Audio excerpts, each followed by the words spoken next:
Bismillahirrahmanirrahim. Assalamualaikum warahmatullahi wabarakatuh.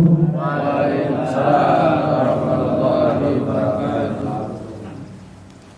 Karena salam ini adalah doa, kita ulangi lagi agar kita senantiasa mendapatkan rahmat dan pertolongan dari Allah, sehingga hidup kita nanti akan senantiasa bahagia dunia akhirat. Assalamualaikum warahmatullahi wabarakatuh. Waalaikumsalam warahmatullahi wabarakatuh. Alhamdulillahi rabbil alamin. Wassalatu wassalamu ala asrafil anbiya'i wal mursalin Sayyidina wa maulana Muhammadin wa ala alihi wa sahbihi ajma'in.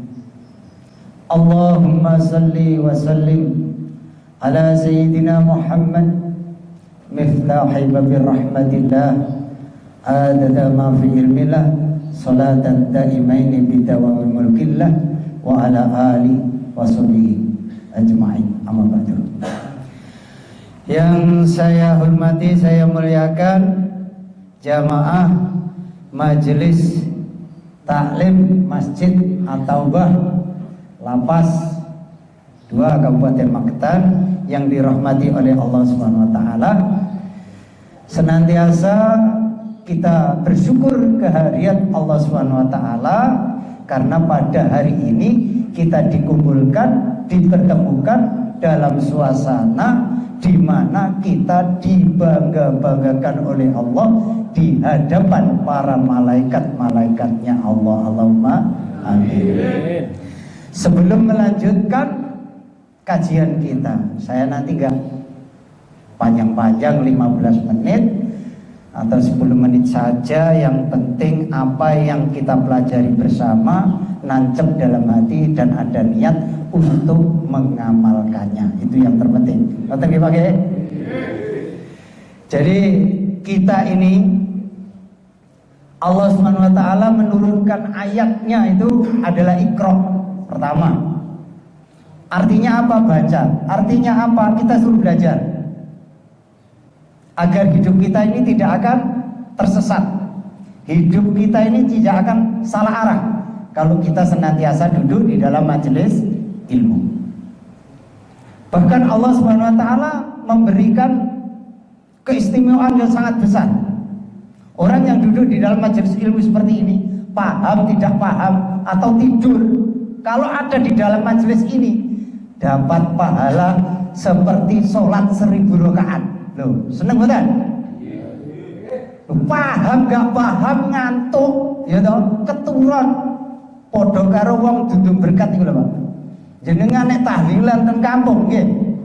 Kok ngantuk keturun sampe ngoweh ibaratnya.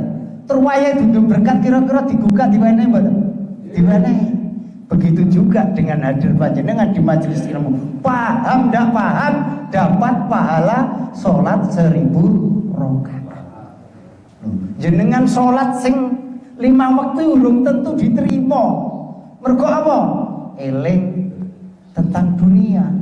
Kadang naruh kunci, ingat. Itu loh. Makanya setiap selesai sholat kita istighfar.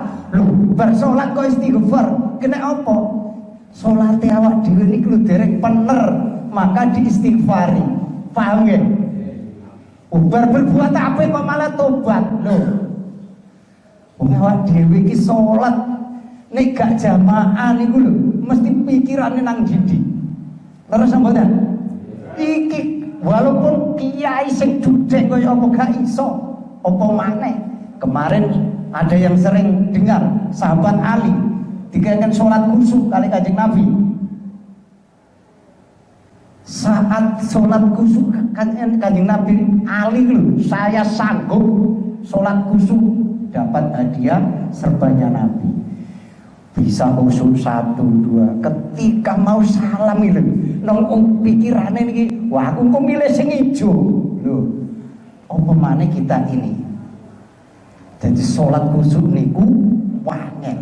Moko dikongkon berjamaah. Khusyuk gak khusyuk tetap dapat pahala sempurna.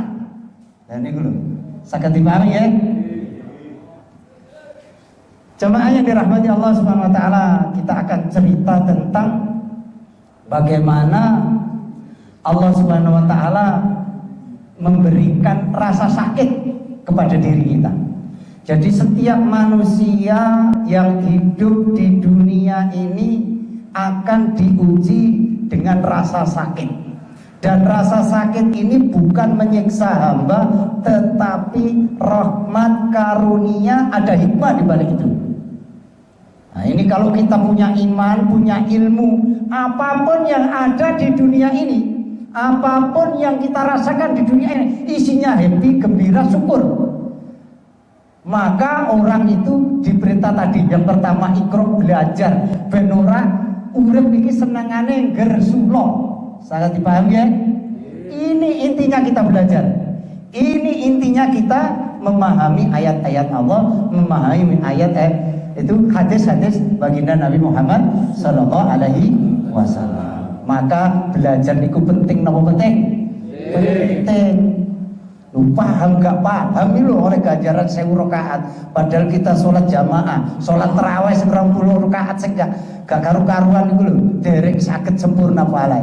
Jenengan lungguh nih, paham gak paham oleh ganjaran podo sholat 1000 rakaat. Maka kalau ada majelis seperti ini, koncone sing sik turu digugah nejak mangkat. Ngoten nggih? Jadi ketika kita keluar dari sini menjadi orang-orang yang terbaik, menjadi contoh di masyarakat. Oh ternyata saya itu di sana mondok. Wah kan gitu nanti ceritanya, bla bla. Tadi menyebarkan kebaikan. Ngoten nggih Pak nggih? Jadi kita itu dimanapun berada jangan pernah ngeluh, jangan pernah merasa bahwa kita kecil. Tapi besarkan diri kita bahwa kita ini diuji oleh Allah. Di sini dikirim oleh Allah itu ada hikmahnya. Bukan orang jelek, bukan orang buruk, tetapi dalam rangka Allah ingin memperbaiki kita. Ngerti nggih Pak ya? Jadi kita akan tumbuh rasa syukur kepada Allah Subhanahu wa taala. Yang kedua, orang yang duduk di dalam majelis ilmu, walaupun kita sampaikan ulang-ulang seperti ini, kadang-kadang belum bisa melakukan. Maka kita ulang-ulang sampai nancep di dalam hati. Seperti anak kecil itu loh Pak. Kalau masih kecil disuruh makan itu, kalau nggak diajak sana ajak sini cari hiburan nggak mau makan, betul nggak? Begitu dengan nafsu kita ini. Kalau kita nggak menghiburnya, membujuk diri kita sendiri untuk cinta kebaikan, maka tidak akan bisa berbuat baik sampai apapun. Itu loh Pak. Jadi kebaikan itu jangan menunggu. Kalau kita baik, manusia itu tidak akan ada yang bisa berbuat baik sepanjang hidupnya. Kalau tidak berkumpul dengan orang-orang yang baik, kita tidak akan baik kalau tidak pernah ngomong kebaikan. Betul atau tidak? Aku iki elek kok ngandani wong lho. Ojo niat ngandani wong, tapi niat ngandani awake dhewe. Sehingga ketika kita ada kesalahan, kita dimakfula, diampuni oleh Allah. Wong kita gak nasihati orang, nasihati diri kita. Kula ngeten iki mboten kok nasihatin panjenengan, belajar bareng nuturi awake dhewe-dhewe. Saged dipahami nggih? Nah, makanya kan penting ngaji niku. Gimana? Tadi yang kedua tadi, orang yang senantiasa duduk di majelis ilmu diberi pahala yang istimewa oleh Allah Subhanahu wa taala, seperti menjenguk orang sakit sebanyak 1000 orang. Nah ini loh, ini senantiasa terus disampaikan agar nancep dalam hati. Tanda orang dikasih ilmu sama Allah, 1000 kali mendengar yang sama. Kok dalam hati kita seperti belum mendengar? Itu tandanya panjenengan akan diberi ilmu, akan diberi rahmat oleh Allah Subhanahu wa taala. Kadang-kadang kita itu iku meneh. Nah, ini tandanya jenengan tidak akan menjadi orang baik. Sangat dipahami ya? Walaupun itu 1000 kali disampaikan, ya, seperti belum pernah mendengar bahwa nyati jenengan akan diperbaiki oleh Allah Subhanahu Ta'ala. Ngoten, saged dipahami ya. Terus nomor telu ya. Nomor telu, keistimewaan yang diberikan Allah kepada kita yang orang duduk di dalam majelis ilmu seperti ini, kalau kita nggak akan mampu, diberi oleh Allah seperti orang berjuang sabilillah dan mati syahid. Jadi jenengan duduk ngeten iki kok ngerti-ngerti pindah ke akhirat, swarga gone, Allahumma amin.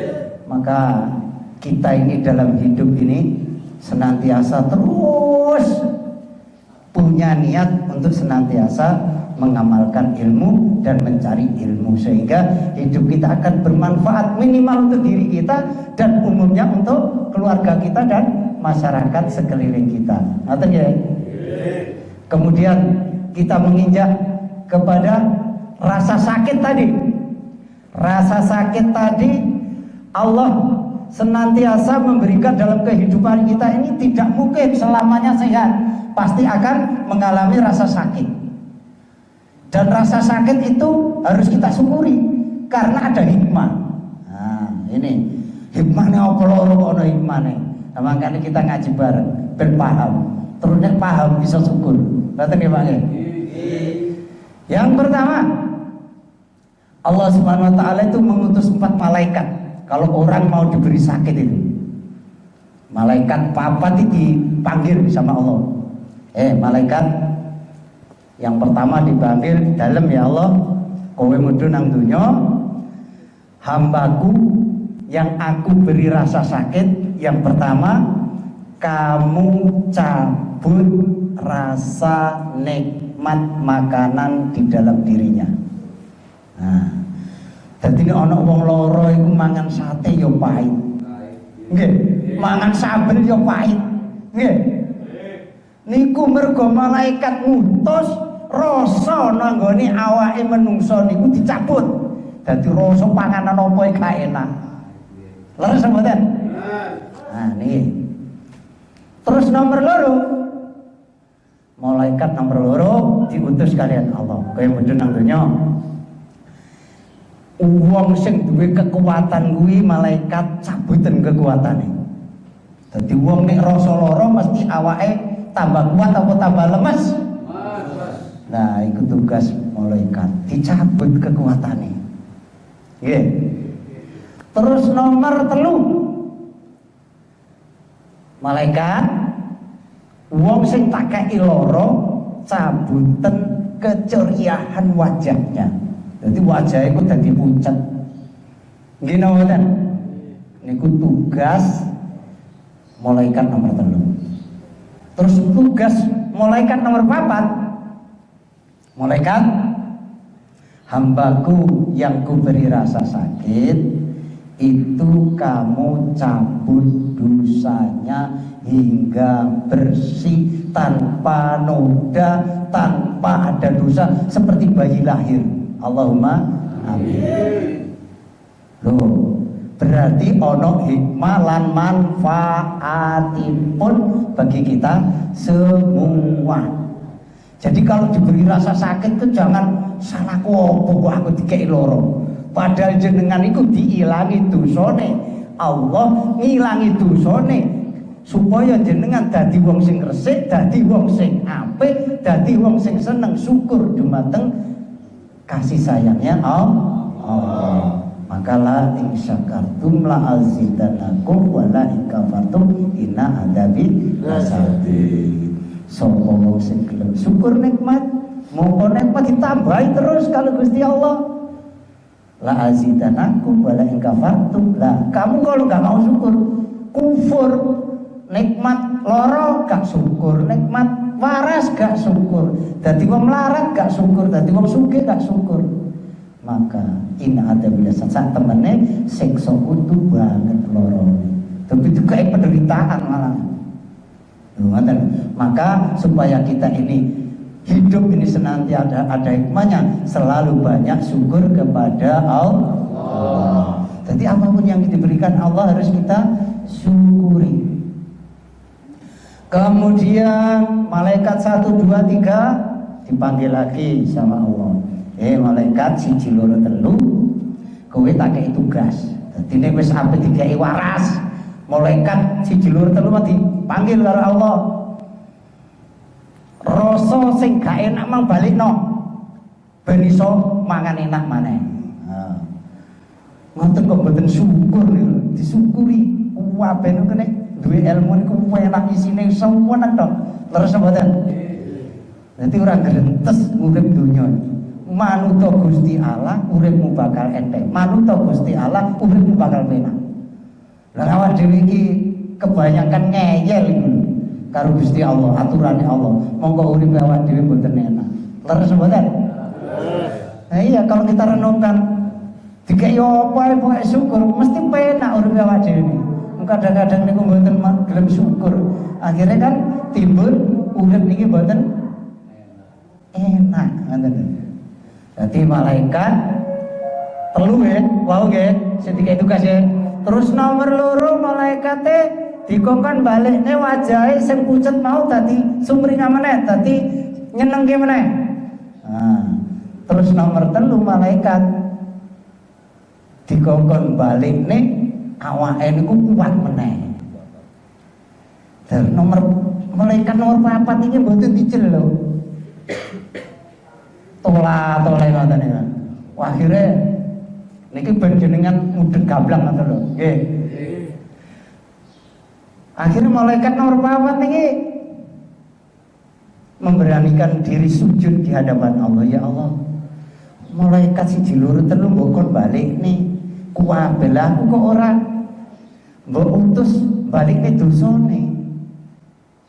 Maka Allah jawab, enggak selayaknya dengan sifat rahmanku, dengan kemuliaanku kok dosa tak balik niku ya ora pas. Lho, jawab ngoten niku. Dadi malaikat iki, malaikat nomor 4 kepengin balikne dosane, gak oleh karo Allah. Seneng napa mboten? Oh, dikek loro niku kudu syukur. Mergo diilangi dosane ora dibalikno maneh. Tapi nek gersolo ditambahi azab. Saged dipahami ya? Lho kan enak lho nek ngaji niku ngerti niku urip niku seweneng tok isine. Leres mboten?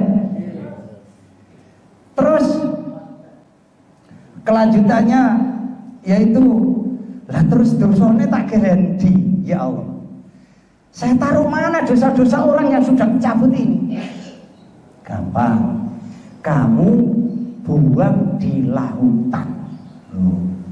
Sehingga orang-orang yang sembuh dari sakit tadi, orangnya menjadi bersih dari dosa. Kalaupun meninggal mati syahid. Allahumma amin. Itulah jamaah yang dirahmati Allah SWT. Kemudian di dalam kitab Duratul Nasir tentang bab sholat, tadi diceritakan oleh Ustaz Khalid di dalam kitab Fadilah Amal. Orang-orang dahulu itu Pak, kalau sholat itu ribuan, ratusan gak kroso. Iku ya rumangsa durung sholat. Dan awak dhewe sholat gak karu-karuan itu rumangsa sholatnya wapi. Dan ini kalau kesalahannya awak dhewe ini. Terus ngoten iki. Kebanyakan ngoten niku. Nyampe pundi, Bang? Kula cerita. Sholat, ya. Jadi sholat, orang sholat meninggalkan sholat baik disengaja maupun tidak itu sangat berbahaya. Ada seorang wanita yang ingin bertobat di dalam kitab Duratul Nasir bab sholat itu menghadap kepada Nabi Musa alaihissalam. Wahai Nabi Musa, nabinya Allah, saya ini orang pendosa yang ingin bertobat. Diterima apa tidak? Kemudian Nabi Musa alaihissalam bertanya, dosamu apa? Dosa saya itu tukang zina. Setelah zina saya hamil. Setelah hamil anak saya tak bunuh. Akhirnya dengan dosanya itu Musa alaihissalam ketakutan. Kamu menyadari hadapanku, aku takut dengan api nerakamu. Akhirnya perempuan yang ingin tobat ini dengan wajah yang lesu kembali. Maka Allah Subhanahu wa taala memerintahkan malaikat Jibril, wahai Jibril, kamu turun ke dunia itu. Nabi Musa kasih tahu, ada orang yang dosanya lebih besar dari perempuan tadi. Kasih tahu. Maka malaikat Jibril turun ke dunia menyampaikan pesan Allah Subhanahu wa taala kepada Nabi Musa. Wahai Nabi Musa, ini ada pesan dari Allah Subhanahu wa taala, ada orang yang dosanya lebih besar dari perempuan tadi. Apa itu? Yaitu orang yang mengabaikan sholat dengan sengaja. Jadi orang yang mengabaikan sholat, meninggalkan sholat dengan sengaja, inilah orang yang paling buruk, orang yang paling jahat daripada orang yang penzina, pelacur, yang hamil, yang membunuh. Jadi segala macam kejahatan tumpuk jadi satu ketika kita meninggalkan sholat dengan sengaja tanpa udzur. Nah, dengan adanya seperti ini, bahwa sholat itu penting untuk dilakukan. Maka Nabi ketika saat nazar, jangan tinggalkan sholat, jangan tinggalkan sholat, jangan tinggalkan sholat sampai 3 kali.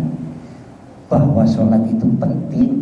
Seburuk apapun perilaku kita, tetaplah sholat. Kita seorang pemabuk, seorang pencuri, penzina, waktunya sholat. Maka ada sahabat mendatangi Rasulullah SAW, ya Rasul, si fulan itu tiap hari mabuk, judi, segala macam kejahatan dilakukan, tapi rajin sholat. Dengan sholatnya itu akan memperbaiki keburukannya, akan menjadi kebaikan. Sangat dipahami ya? Jadi jangan berputus asa dengan rahmatnya Allah Subhanahu wa ta'ala. Yang terakhir, kita cerita tentang penciptaan makhluk yang bernama nafsu dan akal. Jadi manusia itu diberikan oleh Allah Subhanahu wa ta'ala yang namanya akal dan nafsu. Ketika akal ini diciptakan oleh Allah, makhluk yang bernama akal ini diciptakan oleh Allah Subhanahu wa ta'ala, selesai, kemudian Allah memerintahkan nafsu berbaliklah kepadaku. Maka nafsu ini berbalik. Kemudian Allah bertanya, wahai akal, kamu siapa? Maka Allah menjawab, aku adalah hambamu yang lemah, aku adalah hambamu yang dhaif, tanpa pertolonganmu tidak bisa apa-apa. Maka manusia bila senantiasa menggunakan akalnya, akan menjadi hidupnya lurus, hidupnya tertata dengan baik. Kemudian Allah menciptakan makhluk bernama nafsu.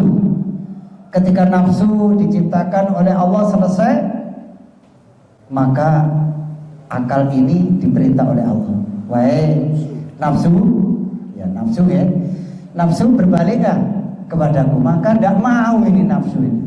Nafsu itu kan punya sifat dekil, sombong, saya enak dewi, dia sing enak ada sing susah mau. Maka Allah Subhanahu wa ta'ala didiamkan. Jadi nafsu ini enggak ngereken panggilannya Allah ini. Bahasanya apa? Mengabaikan. Kemudian dihukum oleh Allah Subhanahu wa ta'ala ke dalam neraka jahim, neraka yang panas sampai 1000 tahun. Ada cerita Di dalam suatu ayat 100 tahun. Maka ketika dihukum oleh Allah di neraka Jahannam tadi selama 1000 tahun, diangkat kemudian ditanya lagi oleh Allah, wahai nafsu, siapa kamu? Aku adalah aku, engkau adalah engkau. Lah ini loh nafsu, masih juga menyombongkan diri. Jadi bahasa gampangnya awak dhewe ngeyel ngoten lho. Lah dimasukkan lagi ke dalam neraka yang sangat dingin selama 1000 tahun. Diangkat lagi. Wahai nafsu, siapa aku dan siapa kamu? Maka jawabnya juga masih sama. Aku adalah aku, engkau adalah engkau.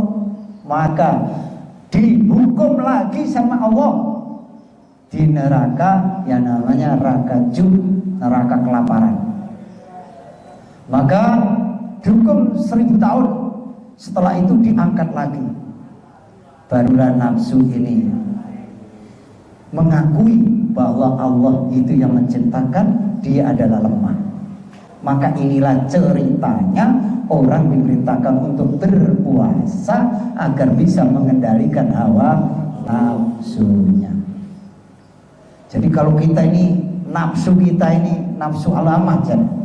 Jadi kalau kita tidak bisa mengatasi nafsu yang selalu membawa diri kita ini kepada kesengsaraan. Jadi kalau kita ini mengikuti nafsu ini, ujung-ujungnya kita akan susah. Maka akal taruh depan, nafsu baru mengikuti. Nata hidup kita akan tertata baik. Sehingga kita di dalam berpikir, berbuat, akal dulu baru nafsunya. Saged dipahami niki nggih? Jadi kalau orang senantiasa mengikuti hawa nafsu, maka akan menjadi orang-orang yang akan tersesat, orang-orang yang akan hidupnya tidak akan bahagia. Jadi itulah ceritanya. Kita diperintahkan berpuasa karena nafsu ini kalau tidak ditanggulangi dengan puasa terus mengajak kita kepada kesenangan-kesenangan yang tidak mengikuti syariat daripada Allah Subhanahu wa Ta'ala. Ini baru 15 menit, saya tambah lagi 5 menit. Biar kita ketemu ini ilmunya manfaat, kata Pak ya. Jadi 3 masih dalam kitab Duratun Nasikin tentang sholat. Jadi orang-orang yang sholat itu nanti akan dibangkitkan dari kubur oleh Allah Subhanahu wa Ta'ala. Ada berbagai macam keistimewaan. Di situ Allah ceritakan di dalam hadisnya baginda Nabi Muhammad SAW, nanti ada orang yang dibangkitkan dari kuburnya itu wajahnya bersinar seperti matahari. Ini kok ada orang punya istimewa yang begitu hebat. Orang-orang sepadang maksar pada silo dengan sinarnya. Amalan apa yang dilakukan orang ini di dunia? Kok bisa punya derajat seperti ini, bangkit dari kubur wajahnya terang seperti matahari? Ternyata ketika ditanya, amalan saya ketika di dunia sebelum mendengar suara adzan saya sudah berwudu berangkat menuju masjid. Kemudian golongan yang kedua, Allah Subhanahu wa Ta'ala di dalam hadis Nabi ini diceritakan orang dibangkitkan dari kubur akan bersinar seperti rembulan purnama. Maka ketika ditanya malaikat, wahai si fulan, kamu kok punya derajat sebegitu bagus, ketika dibangkitkan dari kubur wajahmu terang seperti bulan purnama. Ternyata ketika di dunia orang-orang yang ini yang punya derajat yang kedua ini mendengar suara adzan langsung berwudu dan berangkat menuju masjid. Nah ini nanti dibangkitkan dari kubur wajahnya seperti bulan purnama. Kemudian derajat yang ketiga seperti bintang di langit. Maka ketika malaikat bertanya, Malaikat bertanya, amalan apa yang kamu lakukan ketika hidup di dunia? Yaitu ketika sebelum qomat dikumandangkan, saya sudah berada di masjid. Kemudian ada yang dibangkitkan dari kubur, wajahnya tidak berbentuk, gak ada bentuknya. Nah, ini model apa lagi nih, kata malaikat. Ternyata orang ini waktu di dunia sholatnya itu sering telat. Nek guru komat, guru Melayu itu komat. Nah, ini nanti gak berbentuk wajahnya di sana. Untuk itu hadirin yang dimuliakan Allah, dengan nasihat Nabi, dengan ayat-ayat Al-Quran, dengan nasihat segala macam tadi dari awal hingga akhir, mudah-mudahan dengan sedikit ini kita menjadi orang-orang yang semakin baik ke depannya. Allahumma amin. Itu yang bisa kita sampaikan, mudah-mudahan manfaat agar kita mendapatkan rahmat, hidayah, pertolongan Allah. Mari kita tutup dengan doa kafarah majelis. Subhanaka Allahumma wa bihamdika asyhadu an la ilaha illa anta astaghfiruka wa atubu ilaik. Wassalamualaikum warahmatullahi wabarakatuh. Waalaikumsalam warahmatullahi wabarakatuh. Alhamdulillah, terima kasih banyak kepada Pak Ustadz Nasir atas nasihat tausiahnya kepada kita semua di sini. Mugi-mugi apa yang beliau sampaikan bisa menjadi ibrah, pelajaran bagi kita, sehingga kita ambil manfaat, kita mendapatkan manfaat, keberkahan. Apa yang beliau sampaikan bisa kita amalkan dan kita sampaikan kepada saudara-saudara kita yang lain. Amin. Terima kasih banyak kedatangannya. Mugi-mugi juga hadirin semua. Terima kasih banyak. Jazakallahu khairan. Mugi-mugi kita diistiqomahkan di dalam majelis-majelis seperti ini, sehingga kita hidup dalam keadaan baik,